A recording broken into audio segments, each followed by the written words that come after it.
Assalamualaikum warahmatullahi wabarakatuh.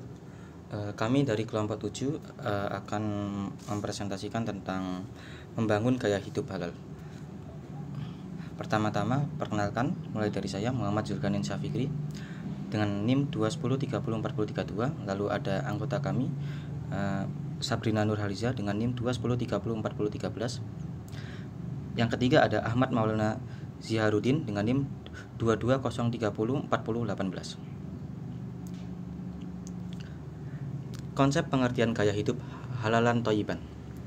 Secara etimologi, kata halal berasal dari kata hala yahulu, halalan wa hulalan, yang berarti melepaskan, menguraikan, memubarkan, memecahkan, membebaskan, dan membolehkan.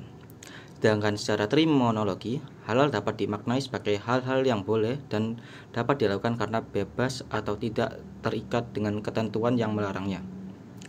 Dalam arti lain, halal merupakan sesuatu yang bebas dari bahaya duniawi dan ukhrawi. Dalam Al-Quran, kata halal disebutkan untuk menjelaskan beberapa permasalahan seperti masalah muamalah, kekeluargaan, perkawinan, dan terkait dengan masalah makanan ataupun rezeki. Kata halal di dalam Al-Quran juga kadang dikaitkan dengan kata thayyib yang berarti baik.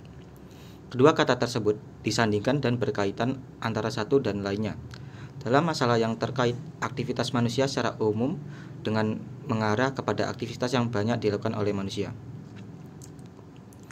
Tujuan dari nilai halalan thayyiban. Halalan thayyiban dalam tafsir Al-Manar dijelaskan bahwa Allah memerintahkan kepada manusia untuk makan makanan halal yang dimana diperoleh melalui usaha yang baik. Kriteria makanan yang halal dan thayyib. Pada prinsipnya, manusia dapat memakan segala jenis makanan yang tersedia di bumi. Namun, belum tentu semua jenis makanan tersebut baik dan cocok untuk tubuh dan jiwa manusia. Oleh karena itu, diperlukan beberapa kriteria yang harus dipenuhi agar makanan tersebut memiliki nilai makanan yang halal dan thayyib. Kriteria makanan halal antara lain: yang pertama, makanan jenis nabati, makanan yang berasal dari tumbuh-tumbuhan. Kedua, makanan jenis hewani. Binatang yang dihalalkan oleh Allah Subhanahu wa Ta'ala untuk dimakan adalah yang mengandung banyak manfaat bagi kehidupan manusia, yaitu binatang yang diperoleh melalui usaha seperti mengail, memukat, dan sebagainya. Makanan olahan atau sintetik, makanan yang dihasilkan dari pemikiran manusia.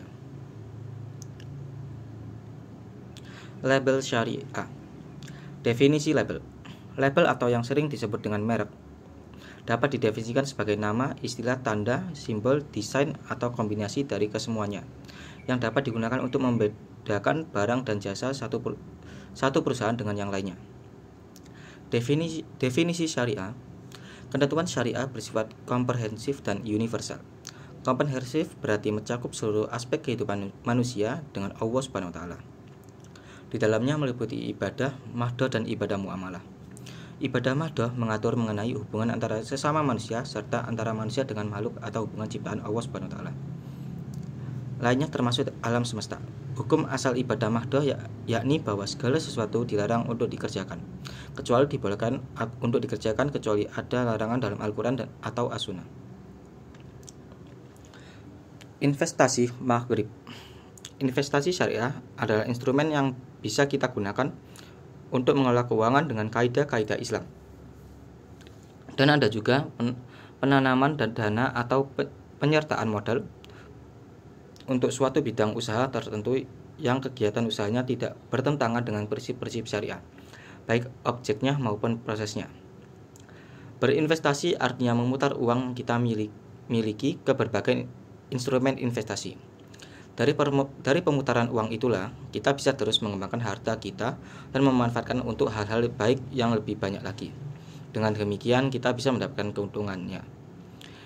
Dengan demikian kita bisa mendapatkan keuntungan yang melimpah baik di dunia maupun di akhirat nanti.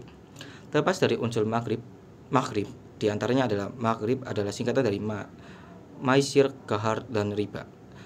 Maisir adalah perjudian, gahar adalah ketidakjelasan, dan riba adalah pertambahan bunga. Baik, itu saja yang bisa kami paparkan. Terima kasih. Mohon maaf jika ada salah. Wassalamualaikum warahmatullahi wabarakatuh.